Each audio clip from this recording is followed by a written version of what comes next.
And I felt that also focusing on women's leadership and amplifying women's voices in the peacemaking process could bring a fresh perspective and fresh energy into the movement. That's the voice of Deann Borshay Liem, filmmaker of the documentary Crossings. She's today's guest on Press the Button, a Plowshares Fund podcast dedicated to nuclear policy and national security. And now here are your co-hosts Tom Collina and Lauren Billett.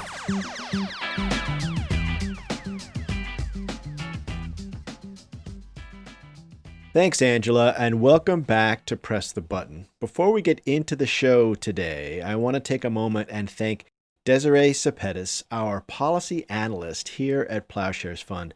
This will be her last week at Plowshares, and she was so great to have on the staff, and she will be greatly missed. And she played a vital role behind the scenes on Press the Button and with so much else here at the organization. So thank you, Desiree, for all your amazing work, and we will miss you. Lauren, how was your weekend? Hi, Tom. My weekend was great. I just want to take a moment and thank Desiree as well for all that she's done. We will miss you so much, Desiree. But my weekend was lovely. I'm going to stop complaining about my allergies and focus on the good, which is that I had a dinner party with some family members this week and read some more of the series that I'm currently really into. So that was a lot of fun. Tom, how was your weekend? It was great, thanks. I took a road trip up to New York City to see my mom and my sister, and the weather was just so great. It's a good time of year to be in New York City. You know, just 60 degrees, 70 degrees, sunny, everything's blooming, great to be outside. Really nice to be there. And then we stopped in Philadelphia on the way back to pick up our youngest child who just finished their first year of college. So that was very exciting. The only bad thing that happened is that we thought we were being smart, thinking ahead and bringing one of those boxes that you put on top of your car to load in extra stuff if you can't fit it all on the inside. So they're like, oh yeah, thinking ahead, we'll bring the box, we'll be prepared. Well, the box is very less useful if you don't have the key to open the box. So lesson to you all planners out there, if you're going to bring your rooftop box, bring the key. What a metaphor for life. Yeah, metaphor for life. But all worked out because actually the stuff all fit in the car. We didn't need the box anyway, so it all worked out. Nuclear news update on the Russia-Ukraine front. House Speaker Nancy Pelosi met with President Zelensky in Kyiv, making her the most senior American official to visit Ukraine so far. And she pledged to help the Ukrainian people as they defend democracy for their nation and for the world. Pelosi's trip and her remarks represent steadily increasing U.S. support for Ukraine. Last week, the Biden administration asked Congress for $33 billion in additional aid for Ukraine. So that bill and the support is rising, and it also shows that this is going to be a long-term commitment. So sit back, folks. We're in this for the long haul. On the Iran front, the stalemate in the talks on the nuclear deal continues. In the latest news, the European Union is trying to revive the talks by offering to send a top negotiator to Tehran to break the stalemate. No more news on that yet. We will keep track of it. And some good news, the Senate unanimously agreed to extend the Radiation Exposure Compensation Act, which we know as RECA, and they will extend that for 2 years, allowing individuals more time to apply for the compensation they deserve. The legislation now moves to the House, and we hope it passes there because without reauthorization, the program is scheduled to sunset in July. It's great to hear the news about RECA in the Senate from last week, especially after my conversation with Lily Adams in last week's Early Warning. So what about this week's Early Warning, Tom? What do you have for us? Well, I'm going to sit down with Gregory Kulacki. He's the China project manager at the Union of Concerned Scientists. And we discuss what the head of U.S. Strategic Command, Admiral Charles Richard, is telling Congress about the U.S. nuclear competition with China, which to us sounds more like hype than fact. So stay tuned for that. Then Delfin Vigil, our Director of Communications, sat down with filmmaker Deann Borshay Liem on her latest documentary, Crossings. The film is about a group of international women peacemakers who set out on a journey across the demilitarized zone between North and South Korea, calling for an end to a 70-year war that has divided the Korean peninsula and its people. It was a terrific conversation, and if you want to hear more, Liem was a guest on our most recent Unmute Yourself event, so I encourage you to watch the recording on our website later this week. It was a great event that touched on such an important topic, so check it out. And if you like what you hear, remember to hit subscribe and leave us a rating. Your feedback, as always, helps us improve the show. And now let's get into today's episode. The clock is ticking. And now, early warning, early warning, early warning, early warning. A 7-minute synopsis of this week's nuclear news.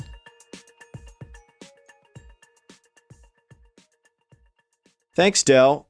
We have been focused on Russia and Ukraine lately for obvious reasons, but today we'll be talking about China. There is increasing concern that the United States and China are entering a dangerous and expensive nuclear arms race. China, as we know, is expanding its nuclear program, and the United States is ramping up its spending on nuclear forces. The head of U.S. Strategic Command, Admiral Charles Richard, recently testified to Congress that an arms race with China is currently underway and that the United States is at risk of falling behind. It's the falling behind part that seems a stretch. So we want to know, is he right or is he hyping the threat? To help us understand all this, we are joined by Gregory Kulacki, the China Project Manager at the Union of Concerned Scientists. Gregory, thanks so much for being on the show. It's my pleasure, Tom. So first, Gregory, give us an update on where you see things standing with China's nuclear buildup. How big are they going and how fast are they trying to do it? Well, what we know is that they're building about 260 missile silos in Western China, in the deserts in Western China. The U.S. Defense Intelligence Agency claims they know China's going to double its number of warheads from 350 to 700 by 2027, and they say they're going to add another 300 between 2027 and 2030 to have 1,000 by 2030. That seems a stretch for a couple reasons. One, it's pretty fast to build that many warheads, but they may not have enough weapons-grade plutonium to make that many warheads. Plus, the Defense Intelligence Agency's been it's been wrong more than it's been right in the past. China has been clear for decades that it will not use its nuclear weapons first in a crisis. Yet here we have Admiral Richard referring to China's declaratory policy as opaque, by which I assume he means unclear. What do you think he's saying here? Well, what he really means to say is that China's being dishonest. It's not that China's unclear, they're very clear. Not just about no first use, but they're also clear about not using the threat of nuclear use to deter conventional military activity. So what Richards is really saying is that he doesn't believe them. And it would be better for him to say that than to imply something that's not true, which is the Chinese are purposely opaque. Now, Admiral Richard is also saying that the U.S., Russia, and China are nuclear peers. Yet the U.S. and Russia, as we know, have much larger arsenals than China. He also said that China will increase the role of nuclear weapons in its defense strategies, something else that is not apparent. What do you make of all this? Well, I mean, all you have to do is look at the numbers, and it's clear he's wrong about size. 350 warheads to 5,400 or so for the U.S.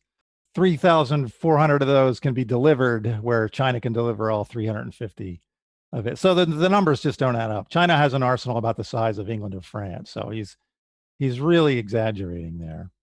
On this increase the role, Richards imagines that the Chinese want to use nuclear weapons like the United States does, that they want to threaten to use them to deter conventional military activity. It's hard to make a judgment about whether that's true or not, but it doesn't seem to me that China's changed the structure of its force in any way. For example, it doesn't have tactical nuclear weapons in order to be able to do something like that. So that too seems a bit of a stretch. Help us understand this, where it seems like Admiral Richard, who of course is head of U.S. Strategic Command, and someone to whom Congress and many others look to provide factual analysis on what's going on in China and other places. The Admiral seems to be hyping the China threat in a way that is dangerous and unhelpful, and yet we can expect that Congress is likely to believe him. You know, why is he doing this, and is there anything we can do about it? Well, I can't speak to Admiral Richards' motives. Perhaps the responsibilities of his position have impaired his judgment to a degree where he's no longer able to objectively evaluate the available information about China. Or perhaps he's just trying to goad more money out of a pliant Congress. On the question of what we can do, it's my sense that in the past, most members of Congress, especially on the relevant committees, were advised by experienced staff who understood the technology and the issues, and that's just not true anymore. In the past, they were also willing to put tough questions to military witnesses like Admiral Richard, and today that doesn't seem to be the case either. So I think if Congress could sort of step up its game a little bit more, we might have a better conversation about what China is doing and why. Gregory, thank you very much. Appreciate your time. We'll look forward to talking to you again. Great to be here. Thanks. Hi, I'm Jacqueline Shing, the Communications and Marketing Specialist at Plowshares Fund. Russia's invasion of Ukraine has exposed just how close nuclear escalation and nuclear war can be. To meet the urgency of this moment, Plowshares Fund has launched a donation match challenge to make the largest grants possible to those who are working every day to reduce and eliminate nuclear weapons. Right now, all first-time gifts will be matched dollar for dollar, and all new monthly gifts will be matched at their 12-month value. Or increase your giving and the full amount above your last gift will be matched. Go to plowshares.org/donate today. And thanks for listening.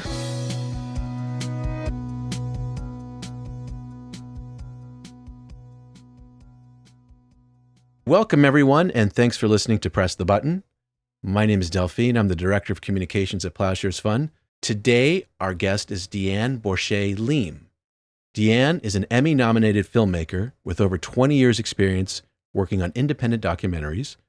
Her work has been supported by the National Endowment for the Arts, Rockefeller Foundation, Independent Television Service, among many others. And today, she's here to talk about her newest documentary, Crossings. Crossings follows a group of international women peacemakers who set out on a risky journey across the demilitarized zone between North and South Korea, calling for an end to the 70-year war that has divided the Korean peninsula and its people. Comprised of Nobel Peace laureates and activists like Gloria Steinem, Abigail Disney, and Christine Ahn, the intrepid team faces daunting logistical political challenges as they forge a path with their Korean sisters toward peace and reconciliation. Deann, congratulations on a powerful and poignant film, and welcome to Press the Button. Thank you. It's great to be here. So for those hearing about your film and work for the first time, can you share a little bit about your background and your journey to become a filmmaker?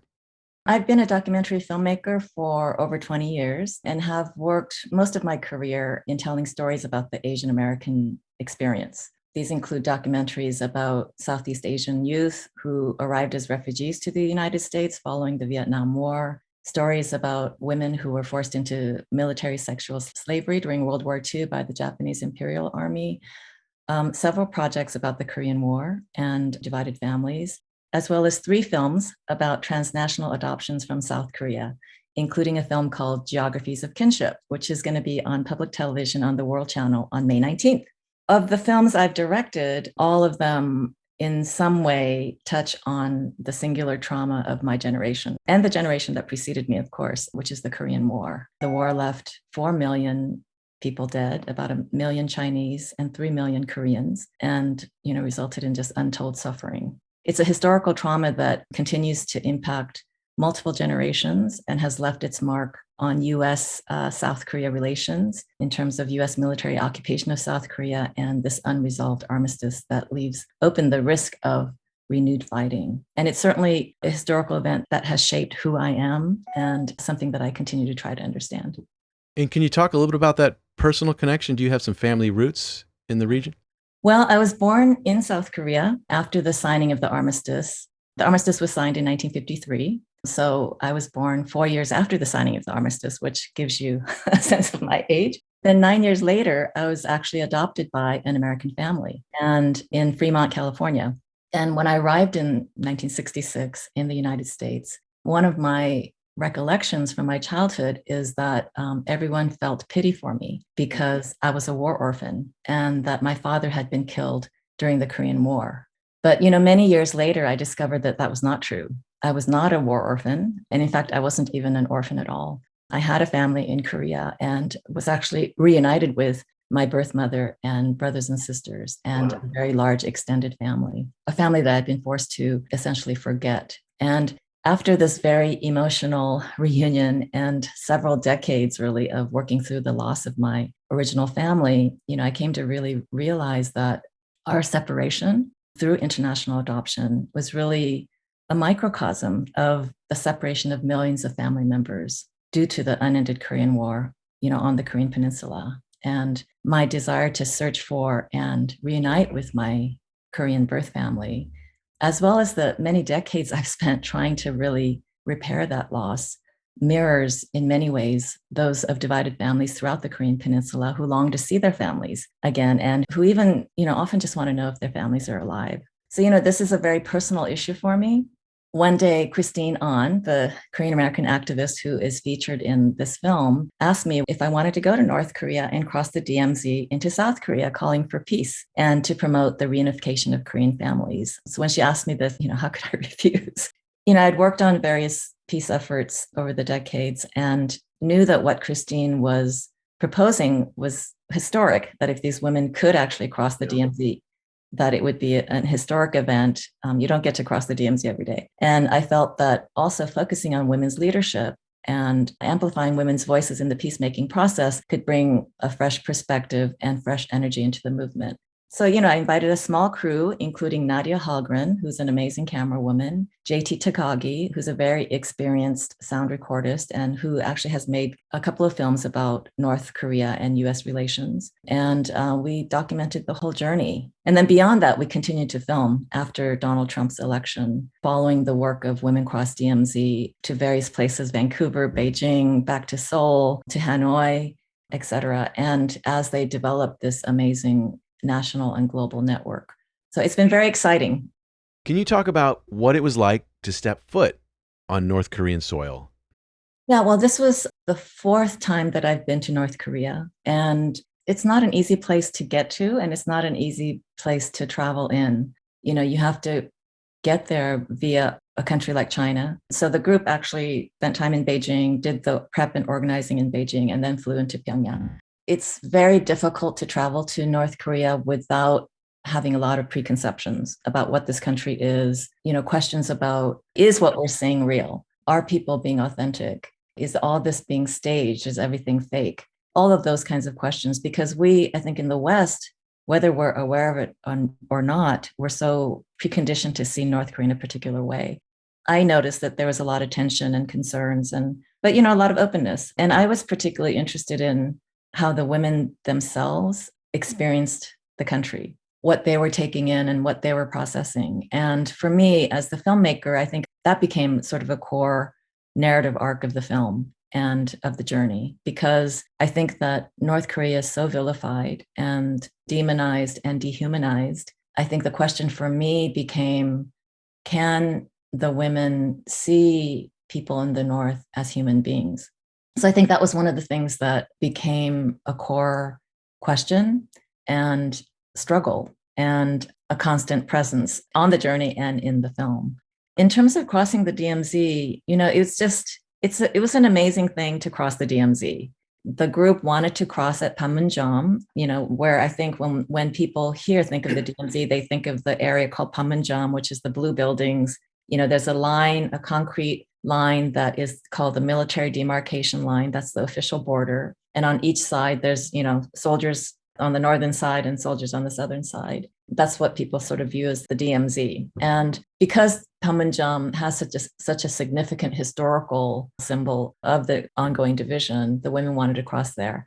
It turns out that that wasn't possible. And we went by bus from Kaesong, which is a town near the border of the DMZ, along this road called the Gyeonggi Highway that connects to the southern side. And this was just such an informative thing. The northern portion of the demilitarized zone is controlled by the North Korean military, and the southern portion is actually controlled by what's called the UN Command, which essentially is controlled by the United States military. I feel like both sides, they don't want people to really know what it's like in the DMZ. Yeah. And so there's a lot of mystery about, what are there demarcation points and what's in the DMZ and who gets to cross it and so on.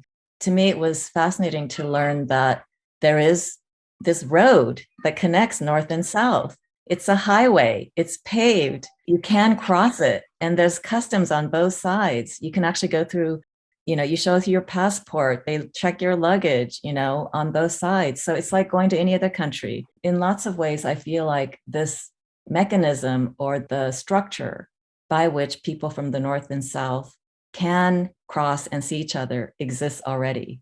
And if there was a will to be able to make that happen on a regular basis, the infrastructure is there. And this idea of what is scripted and what is real, I mean, that was probably one of the most important plot points of the film. And Abigail Disney also had a really, really poignant observation saying, I'm trying to police myself of prejudices without losing healthy skepticism of what is happening behind the curtain.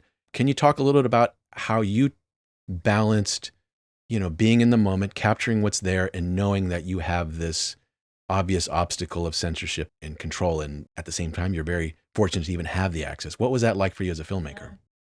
I went in committed to the idea that I was going to follow the women and go where the women went and see how the story developed. I was hoping that they would be able to cross the DMZ at the location where they wanted to. I did see that as kind of the hoped for arc of the story.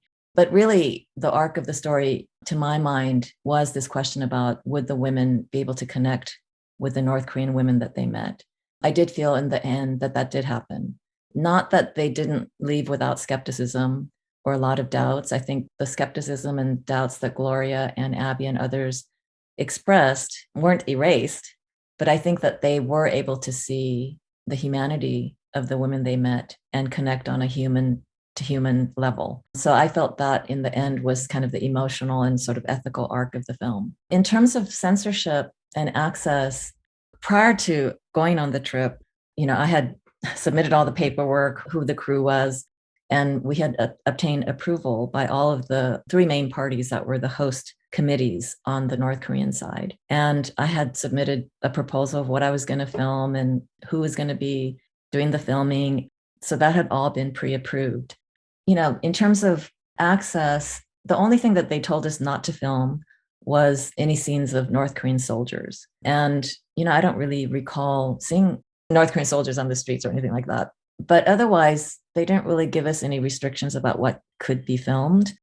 The main logistical challenge was that our schedule was so heavily managed and scheduled. There was literally no room for running off and, filming B-roll or scenics of the city or sort of ordinary life. I had requested that on a number of occasions, whether we could skip some of the scheduled thing and go off and do something else. But it turned out to be very difficult because of the way we were transported on buses together as groups and so on. So I regret that part of it. I also regret not having scheduled enough time to actually do more interviews with the North Korean women and the women who were organizing it from the North Korean side, because I had interviewed the South Korean women and what they were going through in terms of how they were organizing the reception of the international delegation once they came to the Southern side. But I wanted to get the Northern women's perspective. So that never happened. And it was my goal to eventually go back. And once I had the resources to go back and interview the North Korean women. But by the time I had the money to do it, Trump was in office and he had instituted the travel ban, and I couldn't. I did apply for an exemption to the travel ban, which was denied. I regret not being able to have more of the North Korean women's perspective in the film in terms of organizing their perceptions of the American women and so on. Was there anything in particular that you learned, whether it was in researching this film or experiencing it, that some of your own assumptions or perspectives were informed or changed? Well, I guess many changes and perspectives about filmmaking, about the subject matter. The film follows the women through 2015 and then into 2017 and beyond. And the film ends after Hanoi in 2019. And one of the things that was very frustrating in editing what I call the Act 3 of the film is when Trump reported after meeting with the talks in Hanoi, when they fell apart. And Trump at his press conference, one of the first things he says is, North Korea wanted all the sanctions lifted, but we couldn't do that. And sometimes you have to walk. Those lines were picked up immediately because they're such, short kind of descriptive lines, right? And they were just looped repeatedly on primetime news. So the general public was led to believe that the talks broke down because North Korea wanted all the sanctions lifted. And very few news outlets actually took the time to report on what the North Koreans actually said. They had asked for the lifting of partial sanctions that essentially most directly impact the civilian economy in exchange for, their offer to end nuclear missile tests and dismantle Yongbyon nuclear complex. How to tell this story utilizing both interviews, but also just looking at news media and archival clips is very challenging. So that was what I learned through this process, is to really look beyond US news outlets, look for Korean outlets, look for every other possible, other countries. They report on these events through a slightly different lens. And it's really important to have those different viewpoints inform the way that you end up editing a particular scene or event. These were women who made this symbolic journey. So this was, not to be understated, a very powerful, never been done before thing. What do you feel it helped accomplish at the end by being able to follow through on this walk? I think that the women succeeded in not only crossing the DMZ, but really bringing global attention to the unresolved war. As you just said, most people don't know that the Korean War never ended. The fighting ended in 1953 with the signing of an armistice, but a formal peace agreement was never signed. So I think that that's an important message. I think since that time, as we've continued to follow this group of women, they've created this amazing network, both here in the US, this Korea Peace Grassroots Network, and also this global connection. Just recently for this film, as part of the impact campaign for this film, for example, we had a meeting with 30 representatives of different peace organizations around the country. They all had a chance to see the film in advance. And we had an amazing discussion about how the film can be a source of education and spark discussion in local communities. That's just a small group, but we're hoping to expand this. And this is part of the network of activists, peace organizations, women's groups, youth groups, students, that both Women Cross DMZ and their network of groups has expanded over the years. And I think it continues to grow. It's very exciting.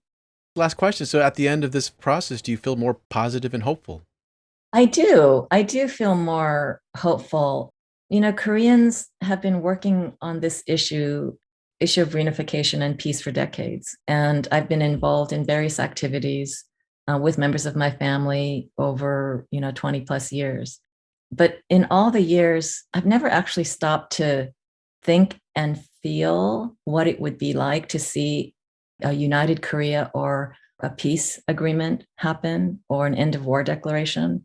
And this project has actually enabled me to do that, especially witnessing the progress that North and South Korea made together, the summits between Kim Jong-un and Moon Jae-in, seeing them cross the military demarcation line at Panmunjom, shake hands, discuss peace. All of that really helped me imagine the actual healing that could come, healing to my own heart, as well as to all the separated families in Korea and in the diaspora. Well, that's wonderful. And that's exactly what your whole profession is supposed to do. So congratulations on that. And if people want to learn more about your work and about Crossings, where should they go? Please go to mufilms.org, mufilms.org, and also check out womencrossdmz.org. You can see various action steps if you'd like to get involved. And also just a plug, Crossings will have its West Coast premiere at the Los Angeles Asian Pacific Film Festival on May 10th. Thank you, Deann, for your time and for this film. We really appreciate it. Thanks for having me.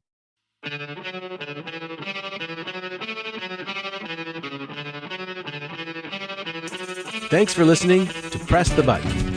This podcast is produced and edited in Washington, D.C. by Lauren Billett and Angela Kelly, and in San Francisco by Jacqueline Shing and Delfin Vigil, with research and assistance from Alex Hall, Harry Tarpey, and Desiree Zanetis. Audio engineering and sound design by Jacqueline Shing. Our theme song is It's by Lyrics Born and the Poets of Rhythm, sampled with kind permission. Additional music by San Francisco-based bands 17 Evergreen and the Society of Rockets. To continue the dialogue and support our work, visit plowshares.org.